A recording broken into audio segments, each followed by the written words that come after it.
ஓம் நம சிவாய. வாக்குண்டாம் நல்ல மனமுண்டாம் மாமலராள் நோக்குண்டாம் மேனி நுடங்காது பூக்கொண்டு துப்பார் திருமேனி தும்பிக்கையான் பாதம் தப்பாமல் ஷார்வார் தமக்கு. அரண்நாமம் 1000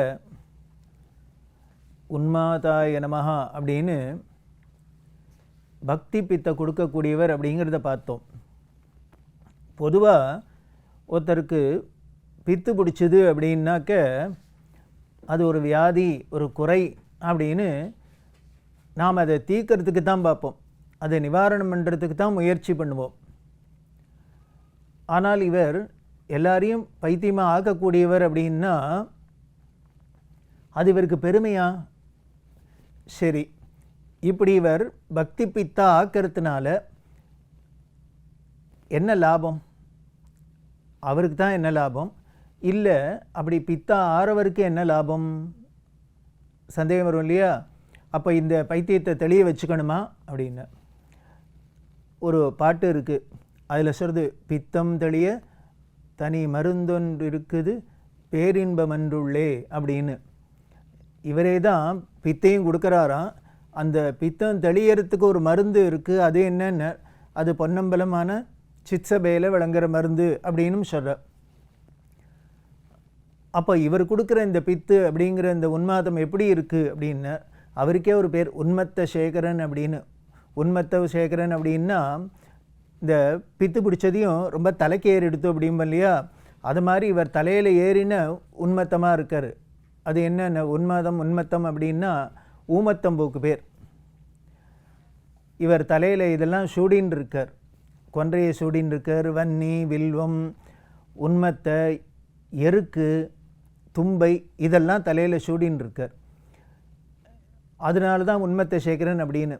இந்த எருக்கு, உன்மத்தை அப்படிலாம் பார்த்தேன்னா பொதுவாக நம்ம எல்லா இடத்துலையும் வெள்ளை ஊமத்தம்பூ தான் பார்ப்போம். ஆனால் அதுலேயே நீல ஊமத்தை அப்படின்னு இருக்கு. அந்த நீல ஊமத்தையே தான் சிவனுக்கு பூஜைக்கு பண்ணலாம்.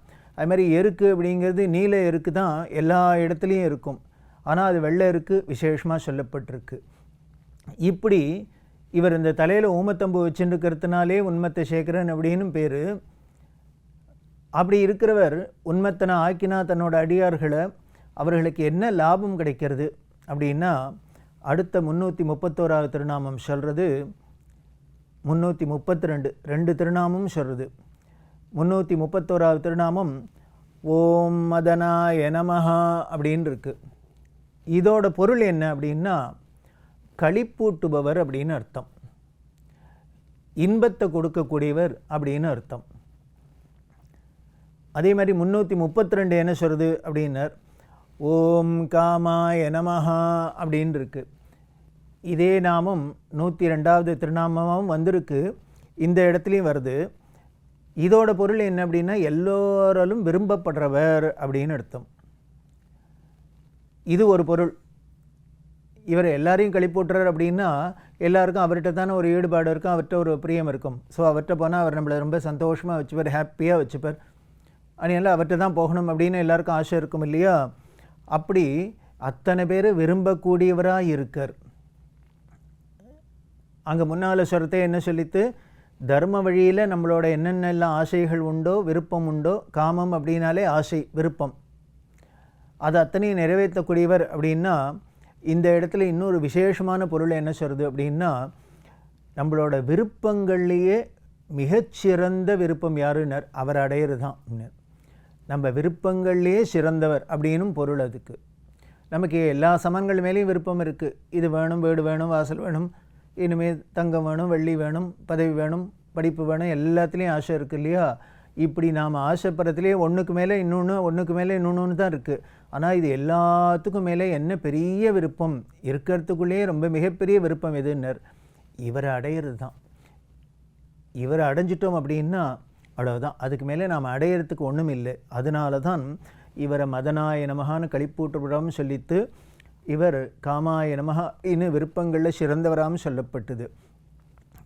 இது முன்னால் சொன்னேனே, இவர் அவரை தன்னோட பைத்தியமாக ஆக்கி வச்சுவர் அப்படின்னு. அதோட பலன் என்னென்ன இதெல்லாம் தான். ஒரு பைத்தியமானா என்ன ஆறுது, இவர்கிட்ட நமக்கு பித்து பிடிச்சதுன்னா என்ன ஆறுதுன்னார். எப்பொழுதும் ஆனந்தமாக இருக்கிறாப்புல இன்பக்கடலில் மூழ்கிறாப்புல ஒரு நிலைமை வந்துடுறது. இனிமேல் இதுக்கு மேலே நாம் அடைய வேண்டிய பொருள் ஒன்று இல்லை அப்படின்னு நம்மளோட விருப்பங்கள்லாம் பூர்த்தி ஆகிடுறது, ஃபுல்ஃபில் ஆகிடுறது, நிறைவடைஞ்சிடுறது. அப்படி அடையுமா? அப்படி பித்து பிடிச்சா அப்படின்னா அடையும். அப்படி அடையிறதுனால தான் எல்லாருக்கும் அந்த பித்து பிடிக்கணும்னு ஆசைப்படுறாளே வழிய, இல்லைன்னா அப்படி ஒரு பலன் கிடைக்கலைன்னா யாருமே ஆசையே விருப்பமே படமாட்டா, இவர்கிட்டயே வரமாட்டா. அப்படி அடைஞ்சாரா, அடையிற பொருட்கள்லேயே இதுதான் பெருசு அப்படின்னு யாரால் சொல்ல முடியும்? எல்லாம் இந்த உலக வாழ்க்கைக்கு உண்டான இந்த லௌகீகமான இந்த உலகத்தில் உள்ள அத்தனையும் நிரம்ப அடைஞ்சவர்களால் தான் சொல்ல முடியும். யாருக்கு தெரியும் அப்படின்னர்? எல்லா சாமானும் இருக்குது, எல்லா வசதிகளும் இருக்குது, நன்னா சௌக்கியமாக என்ஜாய் பண்ணுறாப்புல இருக்குது, அனுபவிக்கிறாப்புல இருக்குது அப்படின்னு அதெல்லாம் ஆண்டு அனுபவித்தவர்களுக்கு தான் தெரியும். அந்த ஆண்டு அனுபவிக்கிறத விட இன்னும் ஏதோ ஒன்று நாம் அடைய வேண்டியதுக்கு இருக்குது அப்படின்னு. அப்போது எல்லாத்தையும் அடைஞ்சவர்களால் தான் அடைஞ்ச பொருள்லேயே இதுதான் உயர்ந்தது அப்படின்னு சொல்ல முடியும். அப்படி யாரானும் உண்டான அப்படி ஒருத்தர் நமக்கு வழிகாமிக்கிறவராக இருக்கார். யார்? பட்டினத்தார். பட்டினத்தார் அப்படின்னு பட்டினத்தாரோட கதை நமக்கு எல்லாருக்கும் தெரியும். முன்னால் பார்த்தமே, பூம்புகார், காவிரி, பூம்பட்டினம் அப்படிங்கிற பல்லவனீஸ்வரம் அதில் தான் இயற்பகை நாயனார் இருந்தார்னு சொன்னோம் இல்லையா? அந்த ஊர் முழுக்கல், அந்த பட்டணம் முழுக்கலுமே வணிகர்கள் நிறைஞ்ச ஊராக இருந்திருக்கு அப்படின்னு தெரியறது. ஏன்னா கடல் கடந்து வியாபாரம்லாம் பண்ணுறதுக்கு எல்லாம் சௌரியமாக இருந்ததுனால. அப்படி இருக்கிற அந்த பல்லவனீஸ்வரத்தில் பூம்புகாரில் சிவனேசர், ஞானகலாம்பிகை அப்படிங்கிற தம்பதிகள், இவர்களுக்குத்தான் திருவெண்காடருங்கிற திருப்பெயரில் பட்டினத்தார் பிறந்தார். பட்டினத்தாருங்கிறது பின்னால் காரணப்பெயர். காரணம் என்னென்னா, இவர் பிறந்தது காவிரி பூம்பட்டினம் அப்படிங்கிற அந்த பட்டணம். இவர் கடைசியில் சித்தியானது எங்கன்னர்? சென்னையில் திருவத்தியூரில் இதுவும் பட்டணம். இவர் பிறந்ததும் ஒரு பட்டணத்தில், இவர் சித்தியானதும் இன்னொரு பட்டணத்தில். வாரியார் சுவாமிகள் சொல்லுவார், இந்த வேதாந்தத்தெல்லாம் பற்றி, ஞான நெறிக்கு வழி இல்லாமல் சொல்கிறதே பற்றி, அவரை பற்றி சொல்கிறதே என்ன பண்ணுவேன்னு, இது பட்டிக்காட்டான் சொன்னது இல்லை, பட்டணத்தார் சொன்னது அப்படிம்பார். ஏன்னா எப்பொழுதுமே ரொம்ப படித்தவா, ரொம்ப ஒரு சிட்டி லைஃப்பில் இருக்கிறவா, அவள்லாம் ரொம்ப சிவிலைஸ்டாக இருப்பா அப்படிங்கிறதுனால அவள் சொன்னால் நமக்கு ஒரு ஏறும் இல்லையா? அதனால் அவர் அப்படி சொல்லுவார், இது பட்டினத்தார் சொன்னதாக்கும், பட்டிக்காட்டான் சொன்னதில்லை அப்படிம்பார். அப்படி ரெண்டு இடமும் இவரது பட்டினத்தாராகவே இருக்கார். அது அப்படி காரணப்பெயராக வந்தது. இவருக்கு திருவெண்காடர் அப்படிங்கிறது அப்பா அம்மா வச்ச பேர். நல்ல அந்த குலத்தொழிலே வாணிபம் இருந்ததுனால அப்படி ஒரு நல்ல ஒரு வெற்றிகரமான ஒரு வாணிபராக இருந்தார். இவருக்கு 16 வயசில் சிவகலை அப்படிங்கிற பெண்ணை திருமணம் பண்ணி வச்சா. இல்லறத்தை நல்லறமாக நடத்தின்னு வந்தார். வீட்டில் தான் எல்லா சௌக்கியமும் இருக்குது, எந்த ஒரு ஐஸ்வர்யத்துக்கும் ஒரு குறைவும் இல்லை. ஆனால் ஒரே ஒரு குறை என்ன, சந்ததி இல்லை, குழந்தை இல்லை. இதெல்லாம் தான் ஈஸ்வரனோட லீலை போல் இருக்குது. இப்படி குழந்தை இல்லைன்னு வருத்தப்படுறதே தான் அதே ஊரில் சிவசர்மர், சுசீலை அப்படிங்கிற தம்பதிகள் ரொம்ப ஏழை. அவர்களுக்கு ஒரு குழந்தை, மருதவாணன் அப்படின்னு. இந்த குழந்தை யார் அப்படின்னா வேறு ஒருத்தரும் இல்லை, சாட்சாத் சிவபெருமானோட அவதாரம். எதுக்கு அந்த வீட்டில் போய் பிறந்தார்? இப்படி ஒரு நல்ல குடும்பம் இருக்குது, நல்ல தம்பதிகள் இருக்கா, அந்த வீட்டில் போய் பணக்கார வீட்டில் பிறக்கக்கூடாதோ? இந்த ஏழை வீட்டிலையும் பிறந்தார், எல்லாம் ஆட்கொள்கிறதுக்கு தான். இதுதான் பெரிய லீலை. அப்படி இருக்கிறது பார்த்தர். இந்த திருவெண்காடர் என்ன பண்ணார், தனக்கோ குழந்தை இல்லை, அந்த வீட்லேயோ மருதவாணன்னு குழந்தை இருக்குது, குழந்தை பிரமாதமாக இருக்குது, ஆனால் அவர்களுக்கு வளர்க்குறதுக்கு சக்தி இல்லை, நாம் வேணால் தத்து எடுத்துக்கலாம் அப்படின்னு தோணித்து. இதுவும் எப்படி தோணித்து அப்படின்னா, கனவில் ஆண்டவன் சொல்கிறார். அதனால் அவர்கள் தத்து கொடுத்தா இந்த மருதவாணனை தன்னோட வளர்ப்பு மகனாக வளர்த்துன்னு வர்றார் திருவெண்காடரும் அவரோட மனைவியும். ரொம்ப குழந்தை இல்லாத வீட்டில் ஒரு குழந்தை வந்ததுன்னா எவ்வளவு செல்லமாக வளர்ப்பா, அப்படி பிரமாதமாக வளர்த்துன்னு வர்றார். இந்த பையனும் வளர்ந்தா அந்த குலத்தொழிலான இவரை வியாபாரத்தில் ஈடுபடுத்துகிறா. இந்த பையன் கடல் கடந்து வியாபாரம்லாம் பண்ணிட்டு வரார். அப்படிலாம் வரத்தே அப்பா ரொம்ப சந்தோஷமாக இருந்தார் பட்டினத்தார். புள்ள ரொம்ப ஒரு வெற்றிகரமான ஒரு வியாபாரியாக ஆயிருக்கானே அப்படின்ட்டு. ஒரு நாளைக்கு இவர் வெளியில் போயிருக்கிறதே என்ன பண்ணார், இவர் கடல் கடந்து வியாபாரம் பண்ணிவிட்டு, அதாவது என்னென்னலாம் சொல்லும் இல்லையோ, என்ன எவ்வளவு நாம் பொருள் ஈட்டின்னு வந்தோம் அப்படின்னு ஒரு பெரிய பொட்டி ஒன்றும், அந்த பொட்டியை கொண்டு அம்மாட்ட கொடுத்தார், சிவகலையிட்ட கொடுத்தார். இது அப்பா வந்தால் கொடு அப்படின்னு. அந்த அம்மா நினச்சா ஏதோ உள்ளுக்குள்ளே நிறையா வேல்யூபிள் திங்ஸ் எல்லாம் வச்சுருக்காராக்கும், பொருள் ஈட்டினதாக்கும் அப்படின்னு வச்சா. இவர் வந்தார், இவர்கிட்ட கொடுத்தா. திருவெண்காடர் பிரித்து பார்த்தா என்ன ஆச்சரியம்னார், அதில் ஒரு வரட்டி இருந்தது. அந்த வரட்டியை பார்த்துட்டு இவருக்கு தூக்கி அறிப்பட்டது. என்னமோ பெருசாக பிரமாதமான பொருள் கொண்டு வந்திருக்காராக்கும், விலை மதிப்பில்லாதன்னா அதை தூக்கி அப்படி அடித்தாரோ இல்லையோ, அதில் ஒரு ஓலை, அதில் என்ன இருந்தது அப்படின்னாரு, காதருந்த ஊசியும் வாராதுகான் கடைவழிக்கே அப்படின்னு எழுதி வச்சுருந்தது. அதுக்கப்புறம் வேடிக்கை என்னென்ன, அந்த மருதவாணன் எங்கே போனார், எப்படி ஆனான்னு தெரியாது.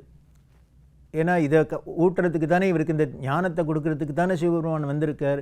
ஏன்னா எப்பப்பாரு இந்த நீ உலக வாழ்க்கையிலேயே மொழிகின்று பொருள் ஈட்டுறதுலேயே இருந்துன்னு இப்படியே உன்னோட பிறவியை வீணடிக்கிறே அப்படின்னு அதில் ஆட்கொள்றதுக்குன்னா யார் வந்திருக்கா, அந்த பல்லவ நீச்சரத்து சிவபெருமானே வந்திருக்கார். அதனால் இதை பார்த்தாரோ இல்லையோ, அடுத்த நிமிஷம் என்ன ஆயிடுத்துன்னா பட்டினத்தாராக மாறிவிட்டார். அந்த எல்லா ஆசைகளும் போச்சு, இந்த ஞானத்தில் ஈடுபாடு வந்தது. உடனே எல்லாத்தையும் அப்படியே விட்டார், வீதிக்கு துறவியாக வந்துட்டார். இப்படி வர முடியுமா? இவ்வளவு ஒரு இன்பத்தை அனுபவித்து இவ்வளவு ஒரு செல்வ செழிப்பில் இருந்தவரால் எல்லாத்தையும் விட்டுட்டு அடுத்த நிமிஷம் வர முடியுமான்னார். இது சொன்னது யார், உபதேசம் பண்ணது யாருன்னா சாட்சாத் பரம்பொருளான ஞானமயமான ஞானமூர்த்தியான சிவபெருமான்னா வந்து சொல்லியிருக்கார்.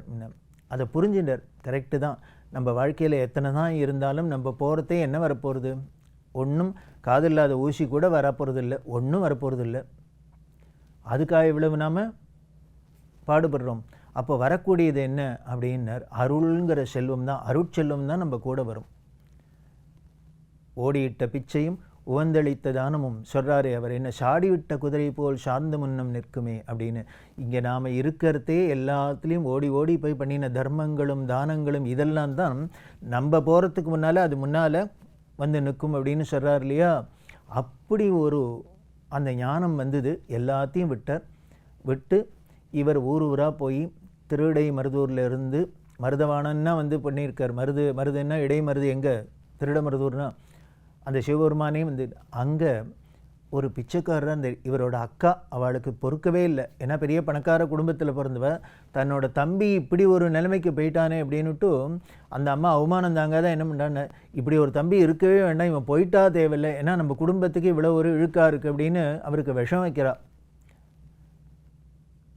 அந்த விஷத்தை என்ன பண்ணான்னு அந்த அப்பத்தை தூக்கி அந்த வீட்டு மேலே போட்டார்.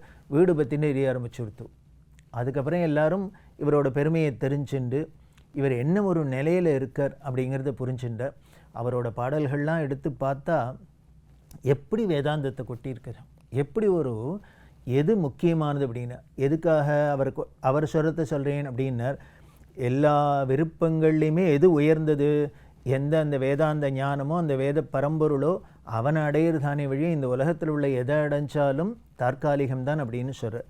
அதனால தான் இவருக்கு மதனாய நமஹா காமாய நமஹா, இவர் அதனால் வருத்தம்லாம் இல்லை, நமக்கு இப்படி ஆயிடுத்துன்னு சந்தோஷமாக இருந்தார். இதுதான் அந்த சிவபெருமானோட அருள்னு தெரியுது. அதனால் அப்படி அவரோட அருளால் நமக்கும் அறியாமை இருள் நீங்கட்டும். அவரோட பெருமையில் இன்னும் பல விஷயங்களை தொடர்ந்து பார்க்கலாம். ஓம் நம சிவாய.